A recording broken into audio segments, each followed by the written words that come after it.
Lo dijo en la primera hora. Muy bien, 6:38 en la mañana, gracias a nuestra querida audiencia, la generosa sintonía que nos dispensa cada mañana, la enorme visualización que tenemos a través de nuestras plataformas digitales, que digamos es lo tangible, lo que podemos mirar en cada momento, ¿no? Cuántas personas están conectadas, escuchando nuestro espacio de noticias y particularmente el segmento de opinión, y obviamente a las personas que están con la tradicional señal de radio, con su radio en su casa, en su vehículo, etcétera, a través de las frecuencias de la gran señal nacional. No se olviden que estamos en la internet por www.sonorama.com.es. Transmitimos digitalmente a través del Facebook Live. Qué gusto que nos acompañen a nuestros amigos del Facebook que están conectados con nosotros a esta hora de la mañana. Un poquito esto para acá, ahí que estoy un poquito más centrado. Igualmente, pues, en Facebook somos Radio Sonorama. En YouTube somos Sonorama TV, así que ya lo saben. Tienen ustedes la gentileza de amplificar nuestro programa de noticias y, claro, compartir nuestra transmisión. Dime un abrazo a mis colegas que están en sintonía, al querido Julio Sari, que nos saludó muy tempranito en la mañana, igualmente al colega Iván Morales, el talibán, que tiene la bondad de reportar sintonía desde la parroquia Ayuriquín en la provincia de Santo Domingo de los Áchilas, así que abrazos justamente hasta ese sector. Cafecito para despejar y para despertar durante la jornada del día de hoy. Saludos a doña Silvia, ¿no?, que está en sintonía igualmente. Silvia Morales dice cómo está el clima, pues bastante abrigadito, digámoslo acá. Esta semana no estoy en la cabina. El lunes, Dios mediante, estaré nuevamente en la cabina junto a Belkis y todo el equipo de Sonorama. Yomar Ponce Vélez, que como siempre, reporta sintonía en el transcurso de la mañana del día de hoy. Bueno, entremos en materia. Y hablemos del juicio político. ¿Qué les parece? Hablemos del juicio político al presidente de la República. Finalmente, digamos, la alerta que generamos, la revisión de lo que estaba pasando en la Comisión de Fiscalización y que lo hicimos el día viernes en este espacio, terminó siendo como se lo planteó, como lo planteamos aquí.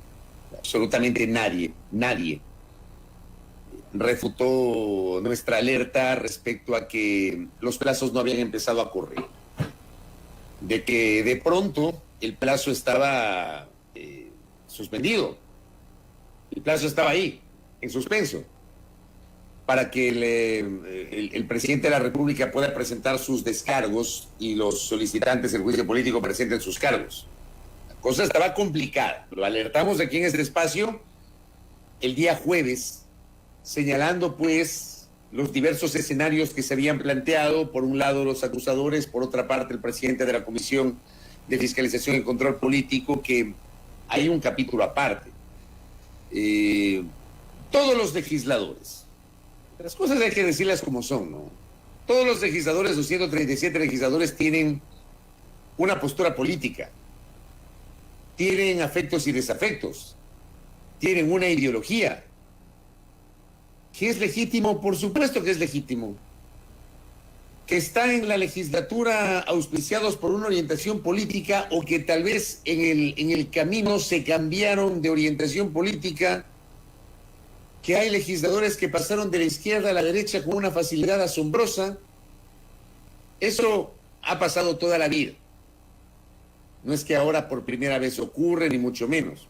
Tal vez el ejemplo más claro que estoy diciendo lo encarna una legisladora de la provincia de Los Ríos, que llegó auspiciada por el sector político de Revolución Ciudadana, llamado en ese momento Unión por la Esperanza, y de pronto por desavenencias internas pasó del denominado correísmo a ser parte de la bancada oficialista y vota con el gobierno. Estos son, digamos, ejemplos extremos que ocurren hoy y que ocurrieron antes. Un asambleísta de Santo Domingo de los Áchilas, que inclusive ocupaba un cargo directivo en la provincia por la cual fue electo este legislador, y de pronto dejó las filas socialcristianas y pasó a formar parte de las filas del oficialismo en la Asamblea. Eso siempre ha pasado. Pero en el caso de la fiscalización, yo sí creo que quienes son los encargados de sustanciar el proceso, sin pretender siquiera decir que están obligados a cambiar su orientación política, que no sé qué. No estoy planteando la objetividad, pero sí un mínimo de, digamos, cuidado de las formas, para no utilizar el término imparcialidad, que eso debería ser en un mundo ideal.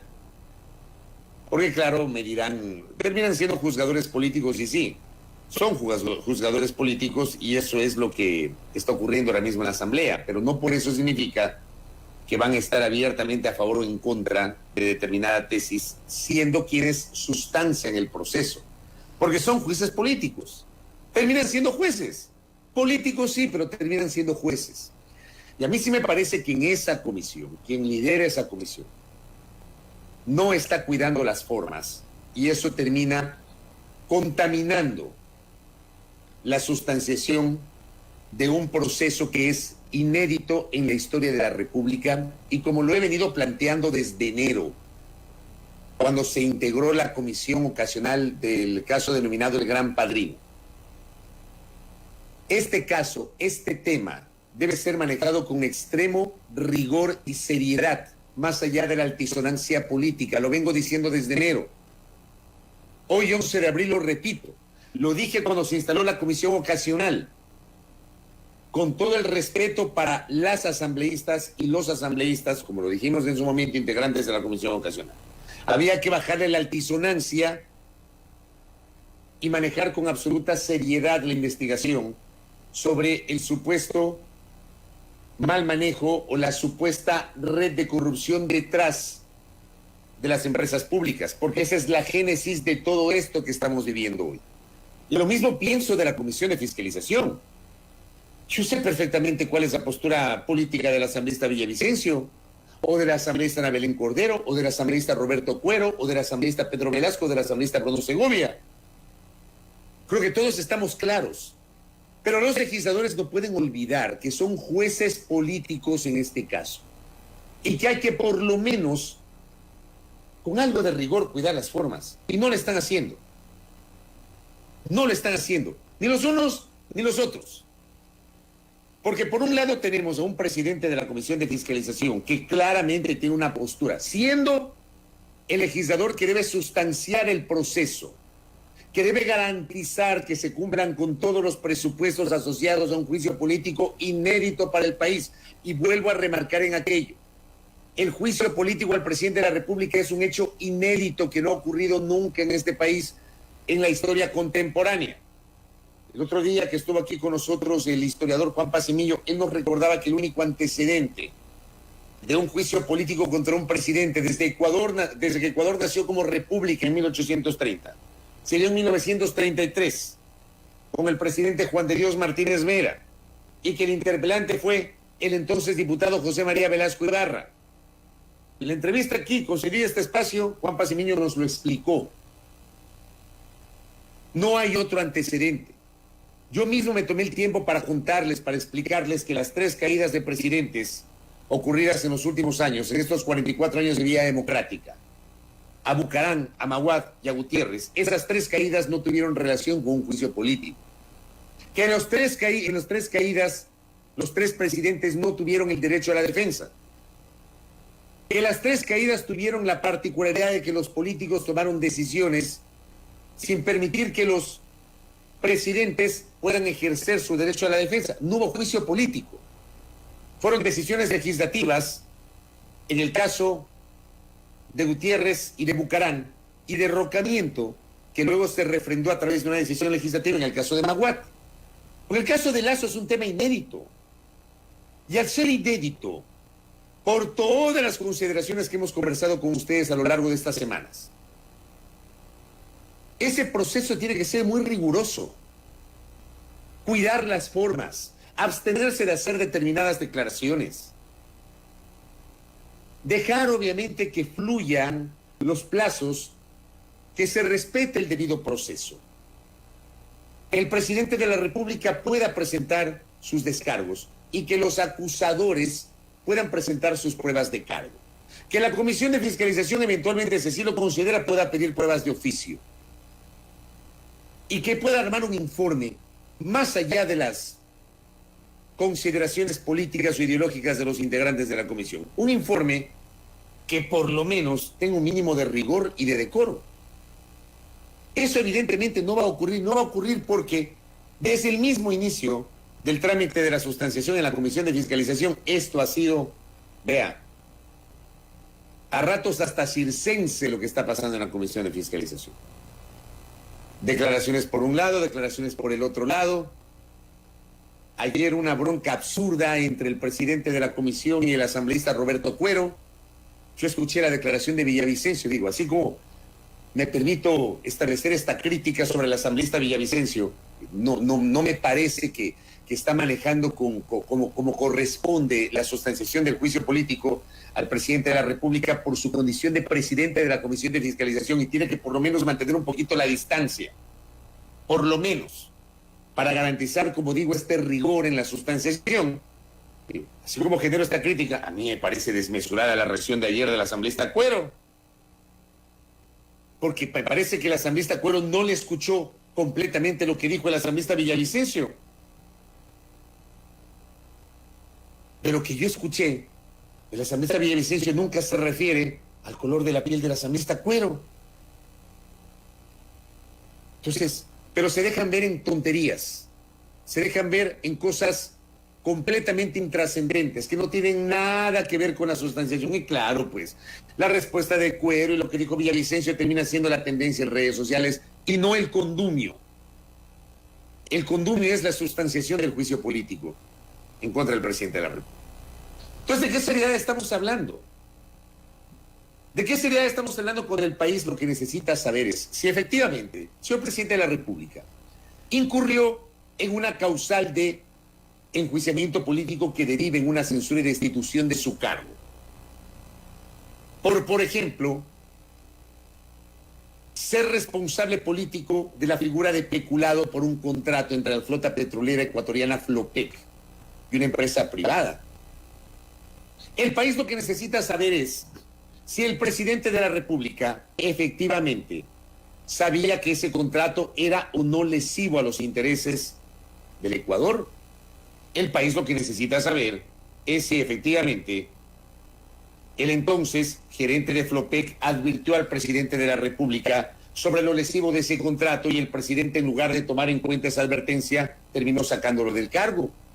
El país lo que necesita saber es si es verdad que el entonces gerente de Flopec, pocas horas o pocos días después, cambió de opinión y no consideró que ese contrato era lesivo. Eso es lo que necesita saber el país. Y para saber con certeza, el país aspira a que este proceso se lleve adelante con un elemental rigor, pues. Aquí no se trata de cambiarles el chip a los legisladores, ni decir que los legisladores del correísmo, los acusadores, cambien de parecer, o que los oficialistas dejen de defender a Lazo. No se trata de eso. Se trata de dejar de lado el circo, el griterío. Se trata de dejar de lado la grandilocuencia y entender que este proceso necesita mucha seriedad. En un país, vean, frase cliché que la digo siempre, este país necesita alguna vez un baño de verdad, aunque creo que nunca va a llegar ese baño de verdad. Eso es lo que necesita este país. Eso necesita este país. Y es muy difícil que el país pueda llegar a ese denominado baño de verdad si nuestros políticos se comportan como se comportan, pues. Si se pelean por tonterías. Porque además, ¿saben por qué pasó lo que pasó ayer? Porque la sesión era telemática además, porque permitieron que algunos legisladores se conecten telemáticamente. ¿Por qué no hicieron la sesión presencial con todos los legisladores en el salón José Mejía Lequerica de la Asamblea, o en el espacio de la Comisión de Fiscalización en el primer piso alto del Palacio Legislativo? Háganlo presencial y así se evitan este show. Háganlo presencial y así se evitan este tipo de problemas. Pero ayer fue absurdo, ¿no? Y aquí, por ejemplo, me pasan este dato. Un hecho anecdótico, me dice. El asambleísta Pablo Muentes, él es integrante de la Comisión de Fiscalización por el Partido Social Cristiano, mocionó que se deje sin efecto 2 providencias que había dispuesto el presidente de la Comisión de Fiscalización. Si pasaba esa moción, se retrotraía todo lo poco que se ha avanzado volviendo a hoja cero. Yo no sabía este detalle. La moción fue negada con 4 votos en contra, 3 votos a favor y 2 abstenciones. Una suerte de harakiri. En el fondo lo que Muentes quería, me dice la persona que me envía este dato y que siguió a la Comisión de Fiscalización ayer, era que se anulen los plazos de 72 horas que Villavicencio puso a los asambleístas acusadores y la obligación de que singularicen las pruebas. Como yo les decía, ese plazo de 72 horas no está contemplado en ninguna parte. Les dije el día jueves. En ninguna parte se habla de un plazo de 72 horas. Ayer en la entrevista que tuvimos en este espacio con la asambleísta Ana Belén Cordero, ella nos dijo que ya estaba corriendo el plazo de 10 días para que el presidente presente las pruebas de descargo. Pero ese plazo recién comenzó a correr el jueves en la tarde, una vez que el presidente de la República fue notificado. Y ojo, detalle no menor, el presidente de la República primero se dio por notificado sin haber sido notificado. Me extrañó eso. Recuerden ustedes que el día jueves, poco antes del mediodía del jueves, el asambleísta Fernando Villavicencio señaló que finalizaba el jueves ese plazo de 72 horas, que no encuentro en ninguna parte de la Ley Orgánica de la Función Legislativa. Invocan ahí el Código General de Procesos, que no entiendo qué tiene que ver con un proceso de juicio político. Pero conversamos con ustedes el día jueves. El día jueves, poco antes del mediodía, en entrevista con colegas, había señalado que ese mismo jueves que vencía el plazo de 72 horas, le iba a notificar al presidente de la República. Y de pronto, el presidente de la República se da por notificado a través de un escrito que envía a la Comisión de Fiscalización en hoja no membretada de la Presidencia de la República y firmando solo como Guillermo Lasso Mendoza con número de cédula y no firmando como Guillermo Lasso Mendoza, presidente constitucional de la República, designando además a su procurador, que será el abogado que lo va a representar en este proceso de juicio político.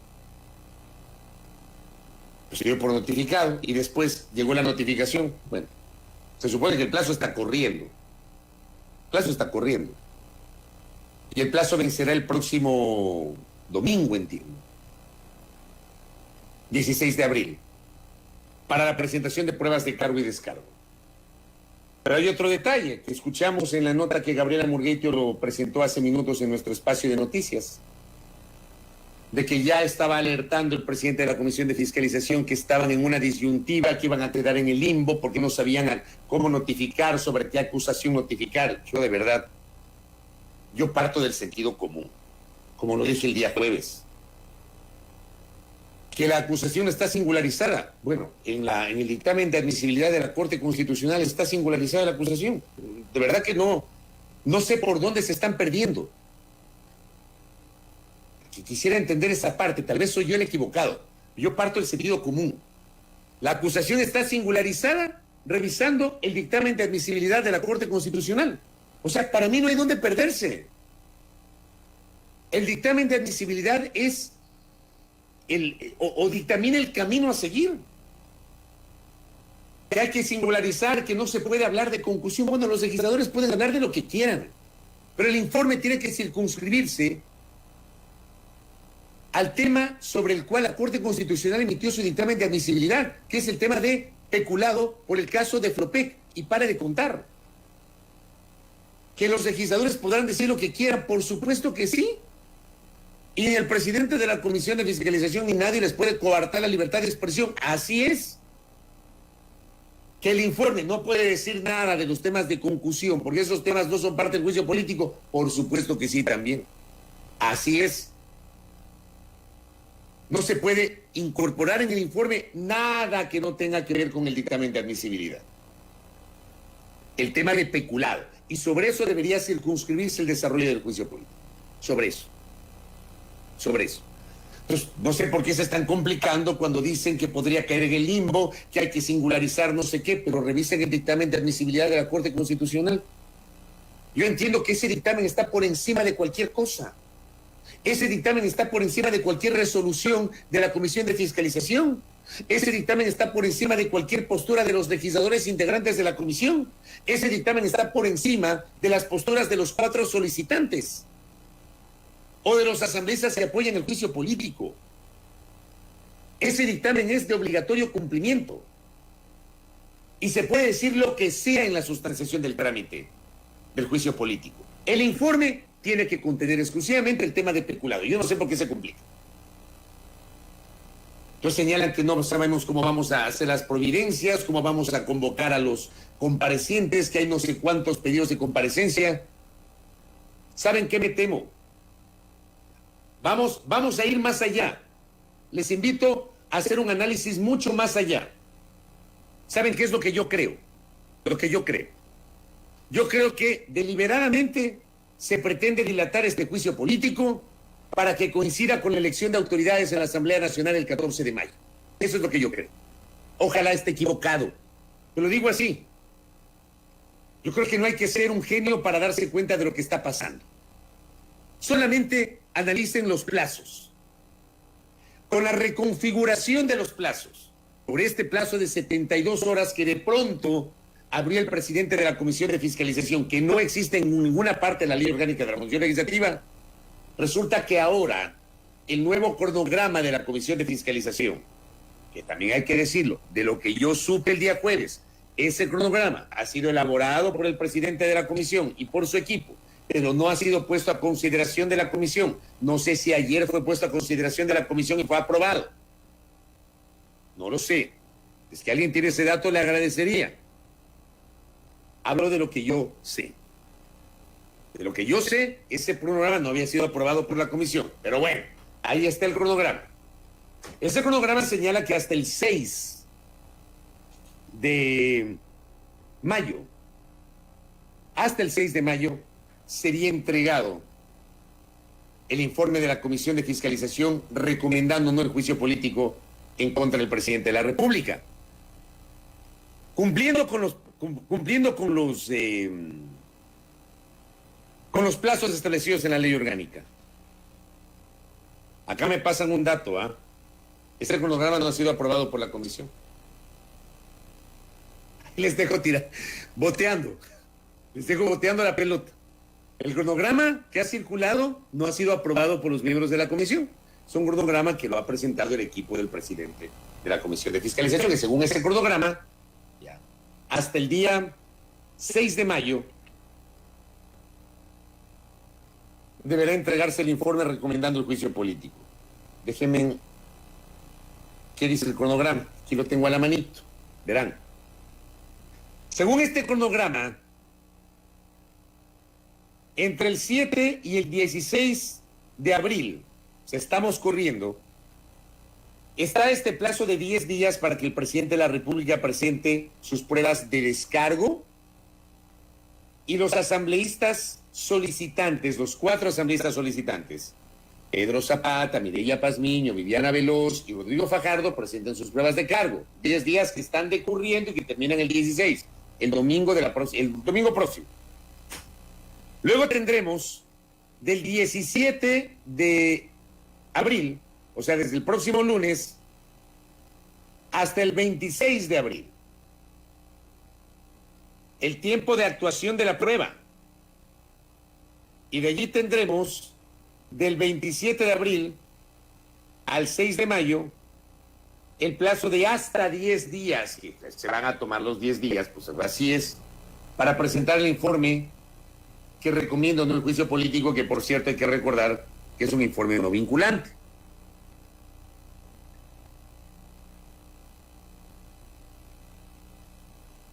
Esos son los plazos establecidos en la Comisión de Fiscalización, que dice el artículo 90 de la Ley Orgánica de la Función Legislativa. Los primeros 10 días, la comisión podría solicitar pruebas de oficio. Con la constatación o seguida se otorgará el plazo de 10 días adicionales para la actuación de las pruebas que los acabamos de señalar. Y luego, hasta 10 días, plazo máximo de 10 días, dicen prorrogables, la presentación del informe. 6 de mayo. Pero luego, ¿qué dice? El artículo 92 habla de, en un plazo máximo de 3 días, se notificará a los asambleístas con la difusión del informe, luego deberán transcurrir 48 horas, o sea, 2 días adicionales, estamos hablando de 5 días, para incorporarlo en el orden del día, luego viene el debate, se cierra el debate, o sea, viene el juicio político propiamente dicho, del presidente tendrá que acudir a la asamblea, expondrá su defensa, los 2 interpelantes que deberán ser designados por los asambleístas solicitantes del juicio intervendrán, luego vendrá la réplica, luego viene el debate. Terminado esto, que no sabemos si va a durar un día, como yo algunas veces dije, el juicio político de aquí duró 3 días, hasta que se terminó la votación. Por supuesto, eran unas normas distintas a las que estamos hablando en este momento. Y luego tenemos, en el plazo de 5 días de concluido el debate, se deberá convocar a la sesión de pleno para votar la moción de censura o destitución. Solamente hagan la suma. Con estos últimos plazos que acabo de señalar, si es que el 6 de mayo entregan el informe, ¿cuántos días van a pasar hasta que finalmente la Asamblea lleve a juicio político primero al presidente y luego vote la moción de censura y destitución? Y vean, esto va a coincidir con la negociación para renovar autoridades en la Asamblea Nacional. Va a coincidir. Aquí no hay dónde perderse. El 14 de mayo la Asamblea Nacional tiene que sesionar para renovar presidente de la Asamblea, las 2 vicepresidencias, reestructurar el Consejo de Administración Legislativa CAL, reorganizar las 15 comisiones legislativas especializadas permanentes, y cada comisión tiene que elegir nuevo presidente o presidenta y nuevo vicepresidente o vicepresidenta. ¿Ustedes creen que el juicio político no va a tener de alguna manera relación directa o indirecta? Yo sí creo que más directa, como están las cosas, con una negociación sobre la conducción de la Asamblea para los siguientes 2 años. ¿Ustedes creen que no? Yo estoy convencido que sí, porque para mí todo lo que está ocurriendo va a desembocar en esta coincidencia de la definición de una moción de censura y destitución del presidente de la República versus la reestructuración de la administración de la Asamblea Nacional. No es un dato menor. No es un dato menor. Y por eso he insistido en la seriedad del trabajo de esta comisión. Porque aquí tienen ustedes. Piensa mal y acertarás, dicen algunos. Me pregunta Andrés si la Comisión de Fiscalización puede pedir prórroga para entregar el informe. No, no puede pedir prórroga. La comisión, la ley orgánica de la función legislativa dice claramente, luego de que pasen los primeros 10 días para la presentación de pruebas de cargo y descargo y los 10 días adicionales para la actuación de la prueba, dice el artículo 91 que vencido el plazo de la actuación de la prueba, la comisión remitirá al presidente de la Asamblea en el plazo máximo de 10 días improrrogables. No hay cómo extenderse más. Pero les apuesto a que algo pasará y capaz que se extienda. Porque ya hemos escuchado que dicen que determinadas providencias pueden quedar en el limbo, que no saben a quién convocar. Les dejo boteando la pelotita. Que no se extrañen si la decisión del juicio político se convierte en materia de negociación de nuestros políticos para la reconfiguración de la Asamblea Nacional. Así ha sido antes y es muy probable que así sea el día de hoy. Bueno, 7:07, cierro el comentario. Primera plana. Todas las noticias, todas las voces.